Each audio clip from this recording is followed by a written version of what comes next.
Hey, Bodega Nights. And for that Bodega Nights feel, I'm outside. That way we get crickets and stuff. You can already hear crickets from my mic, I think.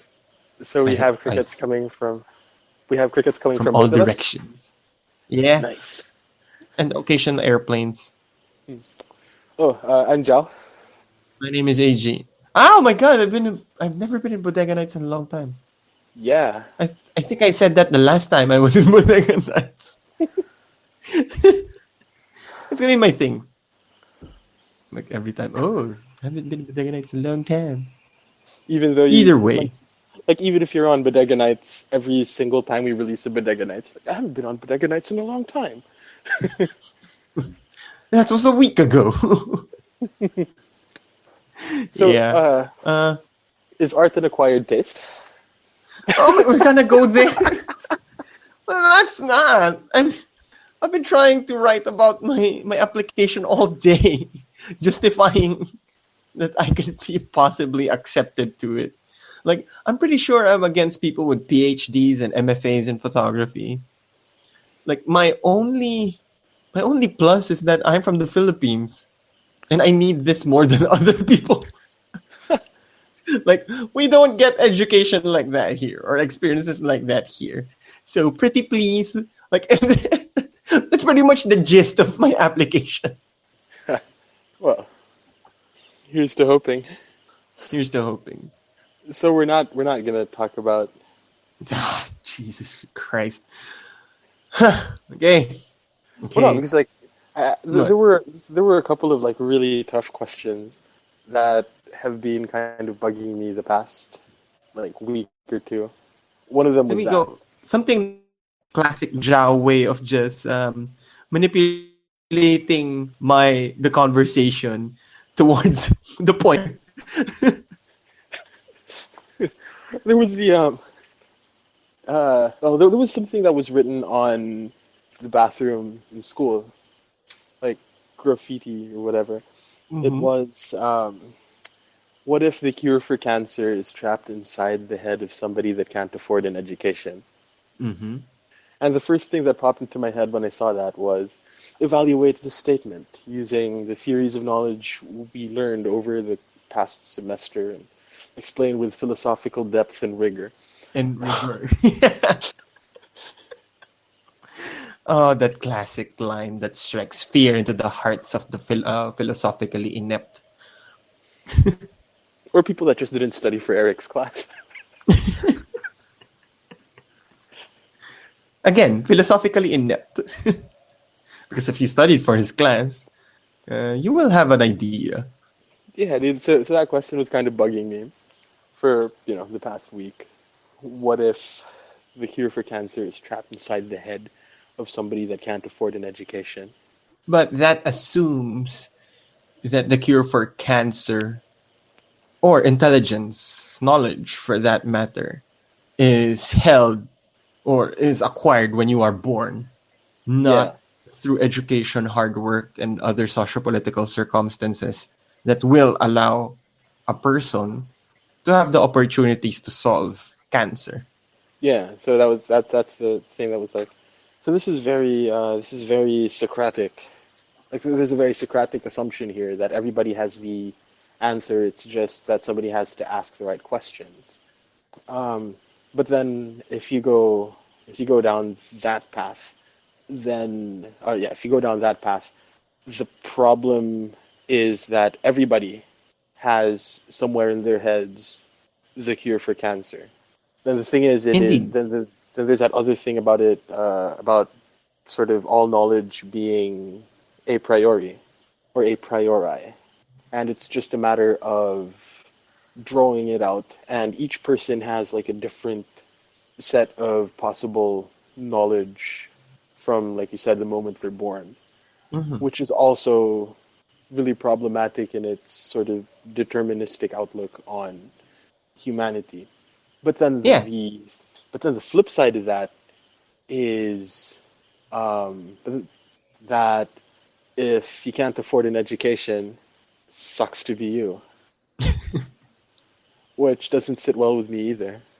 Yeah, it doesn't. Of course, it's weird that the depravity of education, but that shouldn't be an excuse if you couldn't afford an education.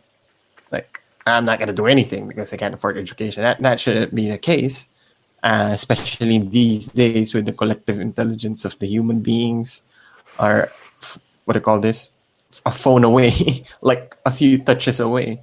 Yeah, So yeah.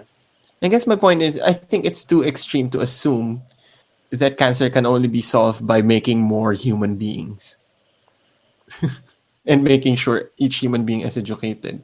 Because I've always believed that if humanity can put all their focus and resource solving one thing at a time, we can pretty much fix everything. It's just gonna take a really long time. It's just gonna take a really long time. It depends, because this is an extreme example.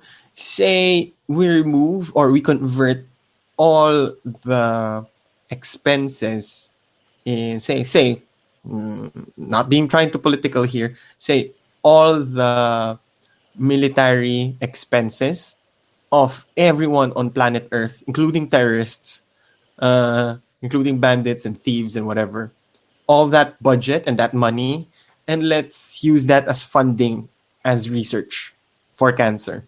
We are going to find a Be cure for easily cancer, but or be easily conquered by aliens because nobody has guns.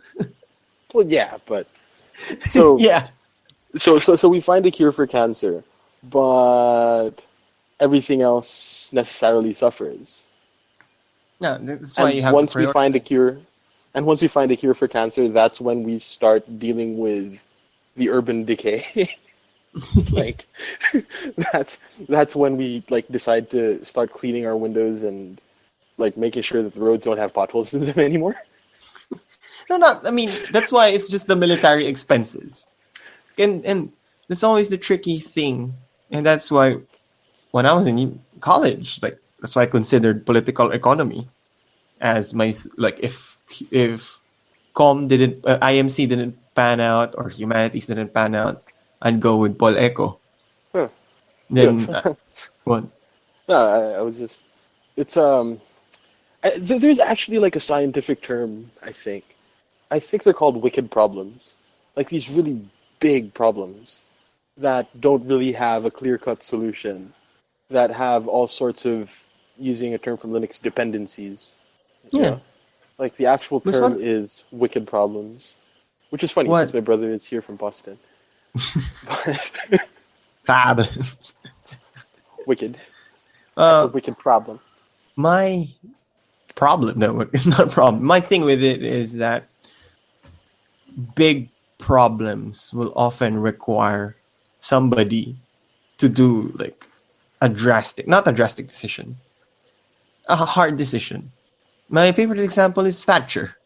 When we're very Brexity the past few recordings. With Thatcher, when like people are saying Thatcher effed up the kids, Yeah. but her decision was cut their food or cut their education. Rather cut their food because it's important for them to be educated. So the solution to wicked problems is tyranny? Now, the solution to wicked problems is hoping for the best. Like hoping that the decision you made is the one that's actually correct because you're the one who has to live with it. And I always had this like very romantic notion that the biggest problems of the world would only be solved if people just all sort of did the right thing, you know? But by And sheer nature of conflict, yeah, yeah. But then it's that classic sort of problem that we have with Philippine politics. Um, we we as a people look to our government as a sort of well, we're very we still have this very like caste sort of system, right? mhm, It's still very medieval like that. It's very we're we're we're a bunch of freaking mendicants in this country. We ask the government to like help us with whatever, you the know? most minute things. Yeah. And it's sort of it's that thing about how do we expect to stop corruption when each and every day we try to get away with breaking traffic laws, Mm-hmm. right? Where if um, where if we have this sort of grassroots sort of everybody is going to be a better human being, then maybe we can affect change in like a better government because the government is a government for the people by the people. If you have a government, what does that say about the people that elected the government? Of course. No, but what you have to consider first is the motivation for being good. Is the motivation coming out of fear? Is the motivation coming out of, say, good in the terms of Judeo-Christian tradition? Or good in... eh, Or I'm thinking too relativist. I think I'm thinking too relativist here. Well, there is that if we go by, and I know that there are a lot of problems with natural law theory, but if we go by the idea that um, everybody sort of has the same baseline for what goodness is, then Mhm. if everybody just sort of did that. Yeah, that everybody has fundamental grasp of what is good and what is evil. Basic natural law. Mm. Yeah. But then again, like a lot of those assumptions are very problematic. And not just problematic, it doesn't take into account the little nuances Mm, of the lack of resources. Again, going back to that, of motivations, of human emotions. Because each individual human being experiences emotions in a different manner. Some need to post spoilers on Facebook. Some tell them on their friends. Like, we all process or deal with things in different manner. yeah. And for me, it's absolutely brilliant. That is what makes human beings so human, because we are Yes. all individuals, and at the same time, we need that capacity of expression, that need to express So our emotions. so it looks like again that the solution to the world's wicked problems is tyranny and hope that the tyrant makes the right choice. Because that doesn't sit well with me. Of course, doesn't when it phrased that way, it of course doesn't sit well. But you can always say, do good and hope for the best. Yeah, but then who is supposed to do good, Yeah, that's the problem I was pertaining earlier. Who's to right? say what good is? Before that, who is to do the good? No, of course, human The beings. the individual citizen. Mhm. Now, if the individual and that's and that is how that is going back to like this idealistic view that I have that is the solution to the wicked problems. Like everybody just buckles down and is a good human being. Hmm. In Mine other was words, we're like saying the same doesn't thing. take to account disease and tragedy, disease and uh, what insurance policies call acts of God. Ah, now we're going to talk about the problem of evil. Yeah, If God is all good and all loving, then why is there evil in the world? and we always operate. Well, I for one operate in the Judeo-Christian belief. Oh, either way. No, although watching Game of Thrones somewhat leads me to believe that what do you call this? Even for all its nihilism, the viewers are looking at their favorite characters achieving great things this season, very positive things, you see, and they take it as a sign that like people are taking. I take it as a sign that even with all the nihilism, we still believe that something might good come out of it. Hmm. So, and there's like a Judeo-Christian tradition is that, or is it Augustine? I think the primary mover, prime good, if that's the term. Lord, make me chaste. but not yet. Maybe later. That's the Augustine line Yeah. or whatever. Yeah, that was Augustine, I think. I don't Yeah. know. In Wow, other this is news, welcome. Aquinas, not Augustine. Anyway. That was Augustine. I know Aquinas fairly well Oh, okay. because What's Aquinas was a Aquinas? Like lawyer. Aquinas was Aquinas wrote about everything, man. He was like the Aristotle of his day in a lot of ways. Aristotelian apologist, right?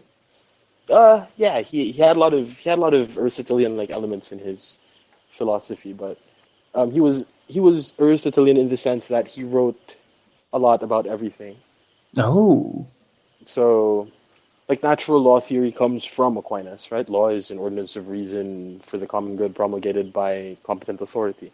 Um, he was also the dude that came up with that proof, the proofs of God. There you Um, go. That's what I'm looking for, the proofs of God.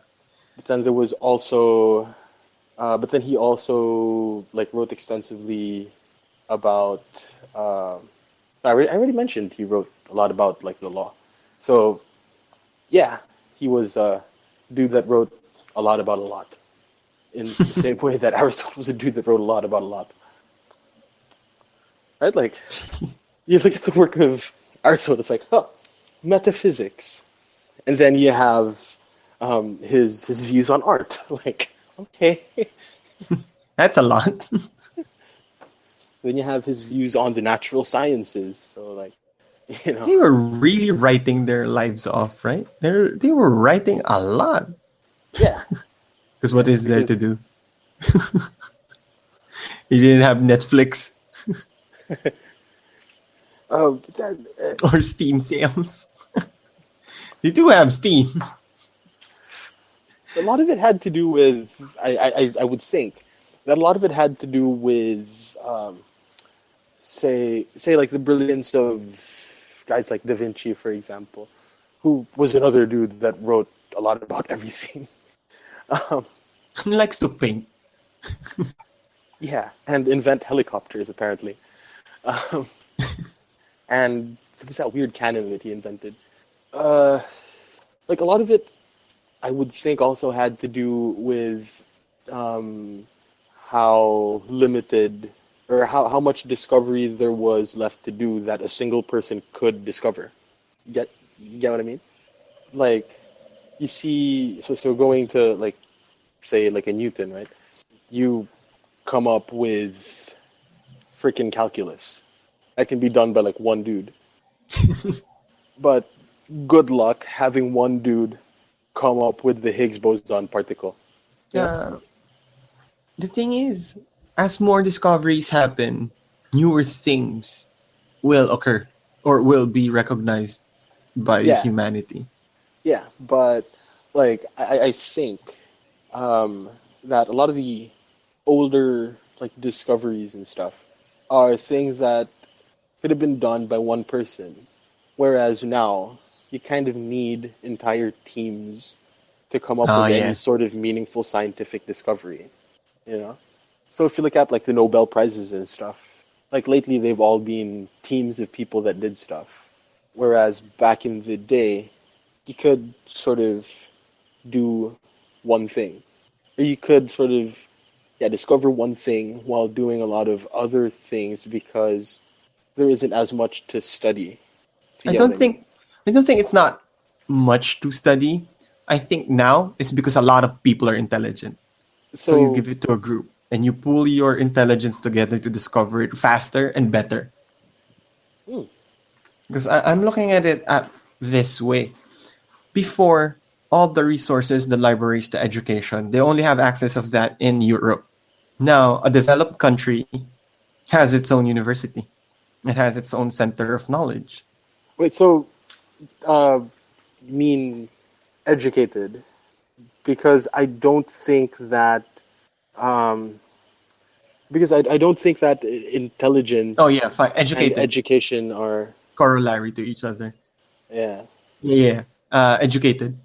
yeah, education brings out intelligence. Yeah, that's the term. So it's education, like access to knowledge. And the circumstances as well.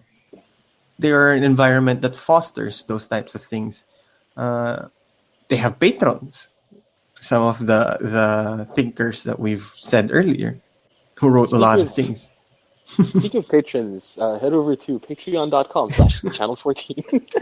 to help us unstuck, so that we could say more lot of things. And hopefully, by the collective intelligence that we all have, we'll come out with new solutions like how to play Chinatown in a more intense manner. You're familiar with Chinatown, right? That board game. Yeah, yeah. We came up with government mode.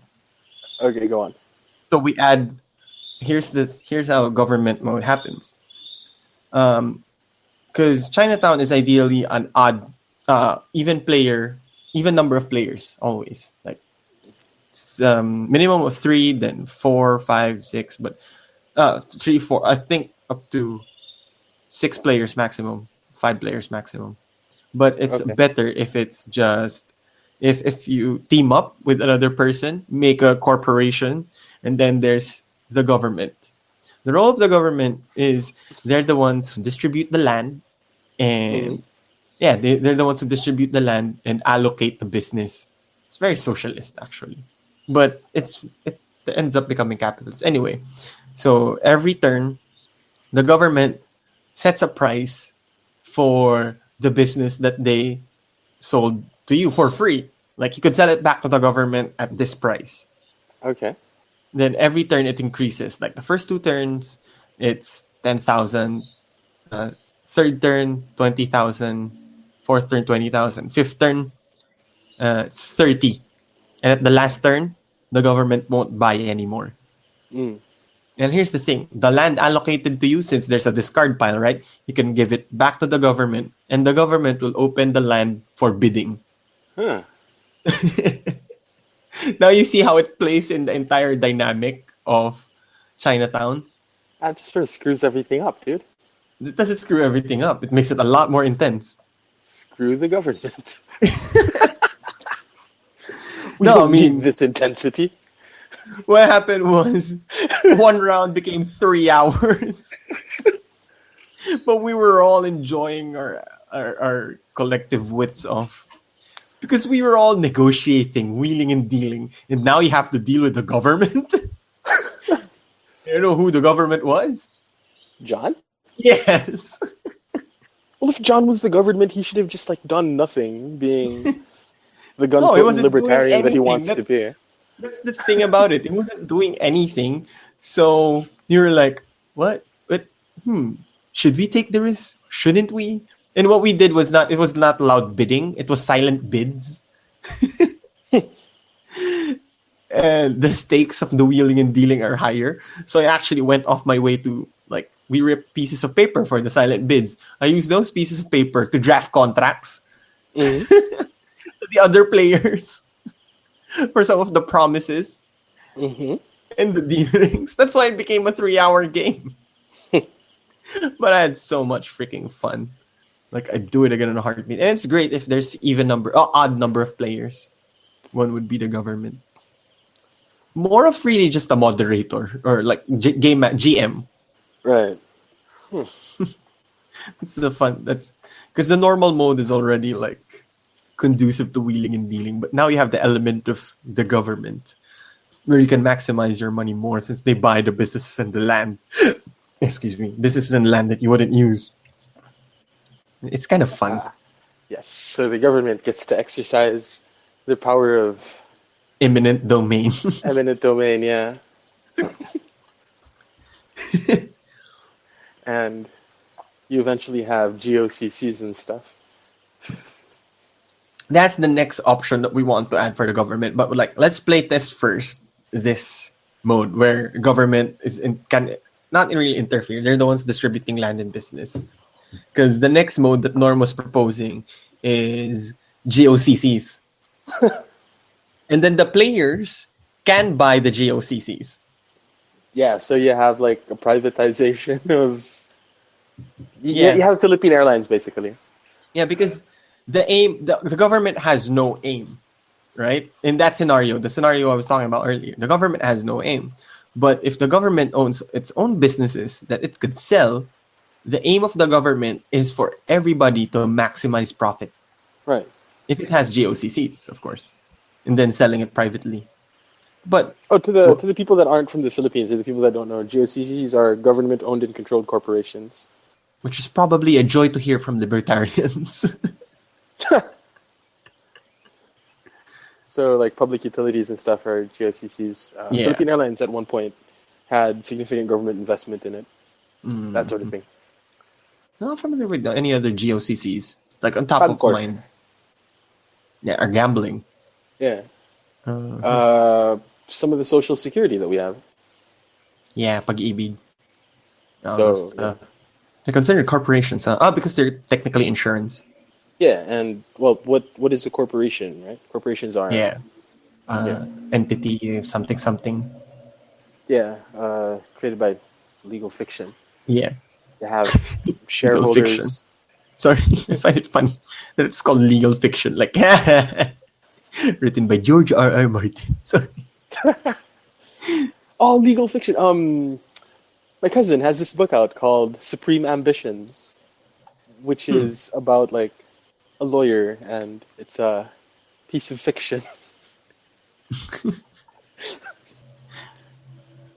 I find your lack of segue disturbing. Speaking of which, Star Wars, I'm reconsidering my stance. Like, I was not happy with Star Wars. Then upon reflection, it's not that bad. Well, my stand still hasn't changed. It's exactly the movie that it needed to be. Yeah. No, I mean, because I have the impression that, oh my God, this is awful. Why is this happening? Just a few moments here and there, but you know what? I'll let it be. And you know what? It's a movie. That's it. Why do I need to waste energies on this? Am I being too cynical, or like I don't know, not cynical, but like very nonchalant, starting to be nonchalant about things. But hey, anyway, why? That's good because Adult. It is just a movie. You know, if people like it, cool. If people don't like it, cool. But you know, that's why like my take on Star Wars is, you know, it's cool. It's cool. It's the movie that it needed to be at the right time, because apparently the previous trilogy wasn't that good, so we needed something to just sort of Cleanse the palate. yeah, cleanse the palate, and that's exactly Remind what us this of was. why it was good in the first place. Yeah, and you know, it was objectively a solid film. I mean, you know, it wasn't a masterpiece of cinema, but it wasn't The Room. You know. Oh, The Room is awesome. It wasn't. It wasn't something mediocre. I guess you can say The Room was the type of movie that sort of circled back from the it's so bad it became really good. Yeah. Sort of thing. So let's something just say it isn't Leprechaun 3 or whatever that movie was. Yeah. It wasn't something like forgettable and mediocre and what the hell is this? Like, it wasn't something like that. Because at least there's the positive thing about The Room is we could just laugh about it. Yeah. You know, I'm having a hard time, like off the top of my head, thinking about or finding films that are just not good, Finding films that are not good. or like films that are bad, but then are just bad enough such that they're not. It's so bad it's good, you know. Geely. It's like a go-to for other people. I haven't seen it. Yeah, me too. I haven't seen it, so I can't pass judgment. Green Lantern. Ah, yeah, Daredevil. Daredevil. But there was, well, okay, fine. I was gonna say there were laughable moments in Daredevil, but then I realized I'm laughing because what you did is ridiculous, not because it was also it was funny. Yeah, because like I will argue that those Batman movies, Batman Forever and Batman and Robin, were They were so made bad with it's kitsch. good. Yeah, they were made with kitsch in mind. Yeah, it was kitsch. It wasn't, and it's so intentionally kitsch. when I look at it. Yeah. Like especially the one with Arnold and whatnot, Batman and Robin. Good God, that was just Kitsch Festival 2018. Yeah. It's we've had this conversation on one of the podcasts before. Oh, it has come Uh, to that point now on our ongoing third year that we are now recycling conversations. yes. Um, how like I'm kind of tired of dark and brooding Batman. It's you know the Batman Brave and the Bold.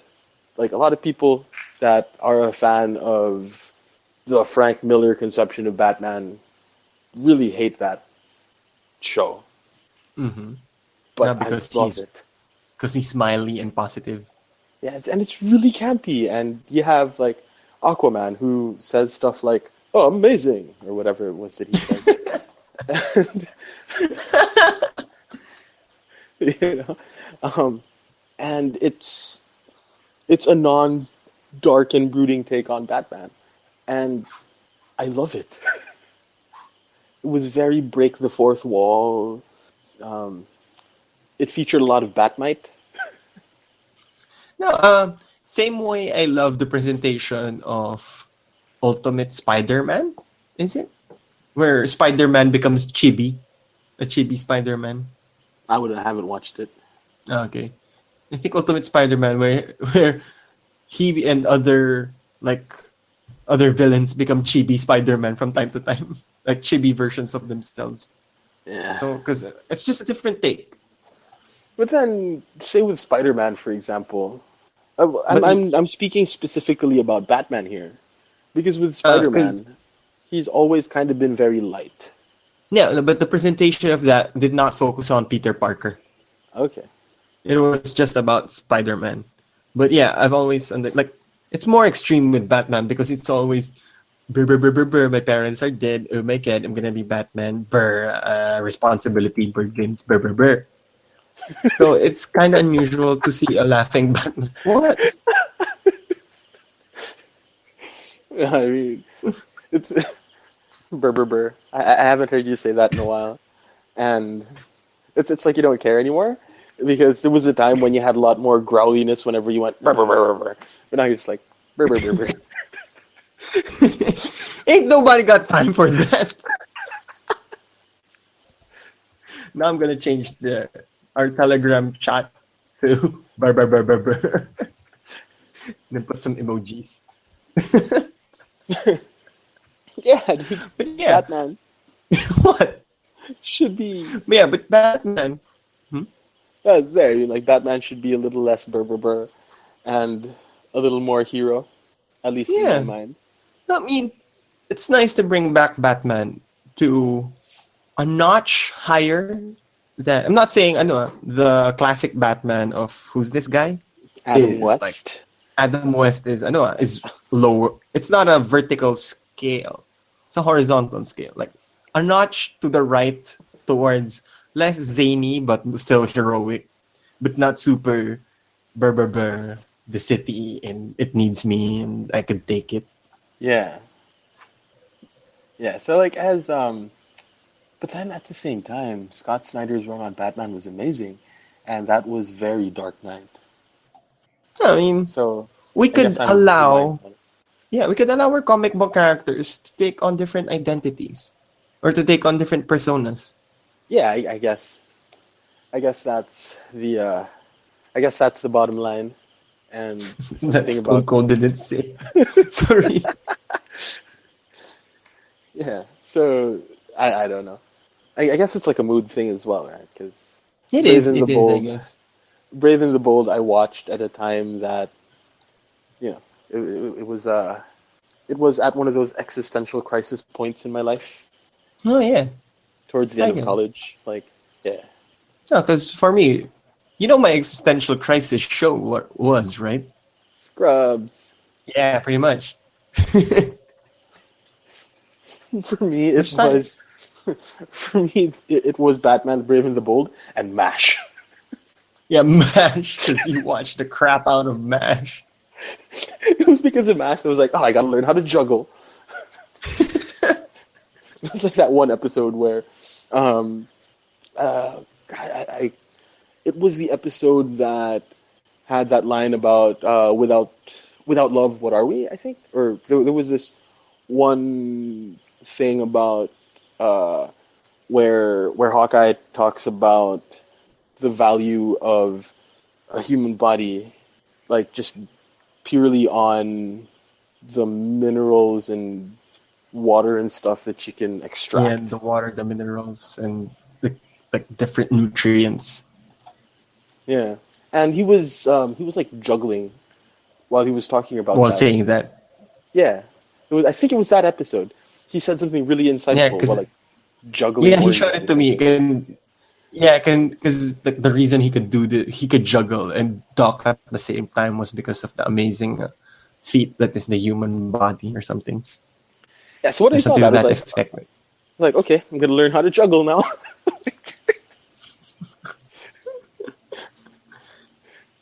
Never got past 3 balls, but whatever. So 3 balls. It's the bare minimum. Yeah, yeah. Scrubs was my quarter life. Well, my quarter life crisis show It was is third world Scrubs and its Linux. offshoots. Oh, really? Is it? I guess so. Oh, he did change it to Burr Burr Burr. Yeah. And to make it barbarian theme, put the emoji, sword emoji, and shield emoji. Burr Burr Burr. Brr, brr, brr. Arr. Or change it to art. We're gonna bring that thing that we used to do on on the Facebook chat or Telegram chat where we use the chat title as conversation. That'd be cool. That's where we actually chat. Hmm. I'm willing to do that just to see Norm's reaction. Norm's like, guys, why, guys? Why? See, when everybody's like awake, when everybody's awake though, like later today. No, the nice thing about this is everyone's gonna be surprised. Like, what the hell happened? Bulk's just gonna go with it. You guys, as he always does. Yeah. Burr Burr Burr. Brr, brr, brr. Arr. Arr.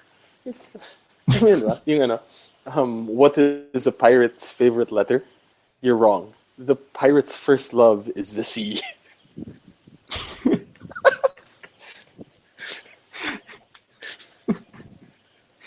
Oh, shit.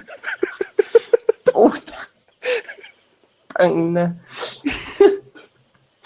Well, shit.